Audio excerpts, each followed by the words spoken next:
오늘은 여러분이 좋아하시는 주제, 로또 당첨에 대해 이야기해 보려 합니다. 혹시 이번 주 로또 구매하셨나요? 우리 한번 상상해 보자고요. 여러분이 퇴근에 산 로또가 23억의 로또 1등에 당첨된 겁니다. 이 순간 여러분은 무슨 생각을 하시겠습니까? 이제 지긋지긋한 회사 때려치운다. 일단 자동차 매장 가서 제일 비싼 차 계약한다. 아파트 대출 갚고 내 집 마련부터 한다. 생각만 해도 입꼬리가 올라가고 기분이 좋습니다. 그런데 여러분, 정말 죄송한 말씀이지만 만약 지금 당장 당신에게 23억이 생긴다면 당신은 3년 안에 지금보다 더 불행해질 확률이 90%입니다.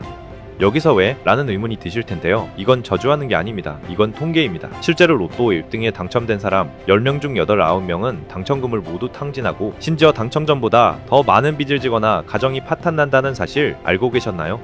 오늘 들려드릴 이야기는 로또 1등에 당첨되었지만 결국 돈의 그릇을 준비하지 못해 모든 것을 잃은 한 남자의 충격적인 실화입니다. 이 영상을 끝까지 보신다면 여러분은 단순히 부자가 되는 법이 아니라 들어온 부를 지키고 노예로 부리는 진짜 주인이 되는 법을 깨닫게 되실 겁니다. 준비되셨나요? 그럼 23억의 주인공이 겪은 천국과 지옥 사이로 들어가 보겠습니다. 주인공은 40대 초반의 평범한 직장인 박씨입니다. 그는 중소기업 만년과장이었습니다. 매일 아침 지옥철에 몸을 싣고 상사의 히스테리를 받아내며 월급날만 기다리는 우리 주변의 흔한 가장이었죠.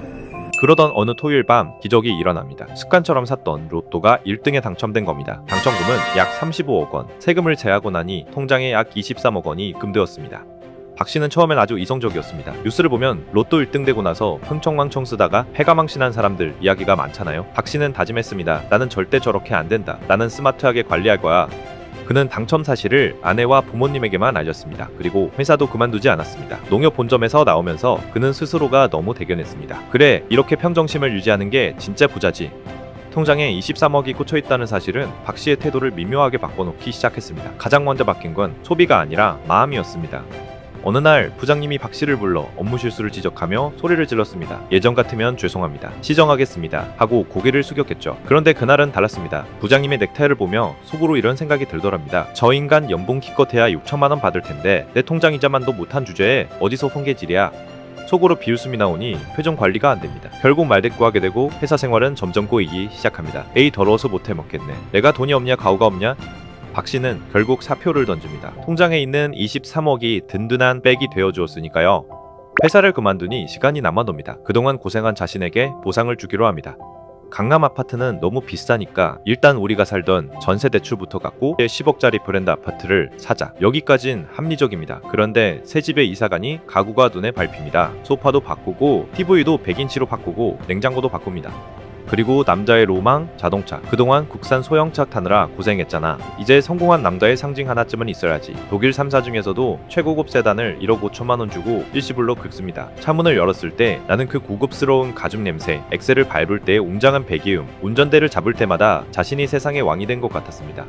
그런데 이상하죠? 아파트 사고, 차 사고, 가전제품 싹 바꿨는데도 통장에는 아직 10억 가까운 돈이 남아있습니다. 박씨는 생각합니다. 와, 10억이 아직도 남았어? 돈이 정말 안 줄어? 이때부터 소비의 고삐가 풀립니다. 여보, 우리 신혼여행도 제대로 못 갔잖아. 온 가족을 데리고 유럽으로 한 달 동안 여행을 떠납니다. 이코노미 아닙니다. 비즈니스석입니다. 호텔은 5성급, 식사는 미슐랭. 아끼지 마, 우리 부자야. 그렇게 1년이 지났습니다. 정말 꿈같은 시간이었습니다. 그런데 어느 날 통장을 보니 잔고가 8억대로 줄어 있습니다. 갑자기 공포가 밀려옵니다. 2억이나 썼네. 수입은 없고 쓰기만 하니까 돈이 줄어드는 게 눈에 보이네. 박씨는 조바심이 났습니다. 다시 회사를 다니자니 월 300만 원 벌려고 그 꼴을 당하고 싶진 않았습니다. 그래, 부자들은 노동으로 돈을 벌지 않아 투자를 해야지. 그는 유튜브와 인터넷 기사를 뒤지기 시작합니다. 박씨의 눈에 띈 건 대형 프랜차이즈 카페였습니다. 그래, 목 좋은 곳에 인테리어 촥 깔아놓고 알바생 쓰면 나는 가끔 가서 수금이나 하면 되잖아. 이게 진정한 경제적 자유지. 그는 남은 돈을 탈탈 털어 평수를 넓혀서 카페를 오픈합니다. 보증금, 권리금, 최고급 에스프레소 머신, 화려한 인테리어, 창업 비용만 몇 억이 들었습니다. 남은 돈은 주식에 넣었습니다.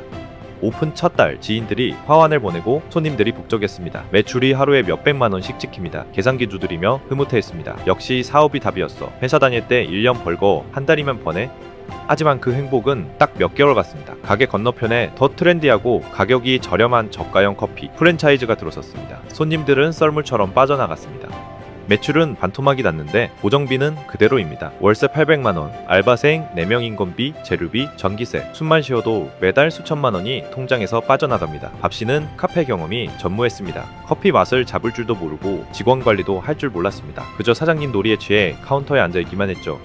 적자가 쌓이자 박씨는 불안해졌습니다. 주식에 넣어둔 돈이라도 빼야겠다. 그런데 하필 주식시장이 통락장입니다. 40% 손실. 하지만 카페 월세 낼 돈이 없어서 눈물을 머금고 손절매합니다.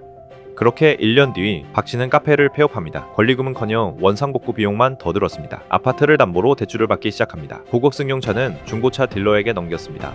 로또 당첨 3년 후 손에 남은 건 비지업과 이혼 소송장이었습니다. 아내는 경제적 운동과 잦은 다툼을 이유로 떠났고 박씨는 다시 월 250만원짜리 일자리를 구하고 있습니다. 그는 소주잔을 기울이며 이렇게 말합니다. 그 돈이 다 어디로 갔는지 모르겠어. 정말 꿈을 꾼 것 같아.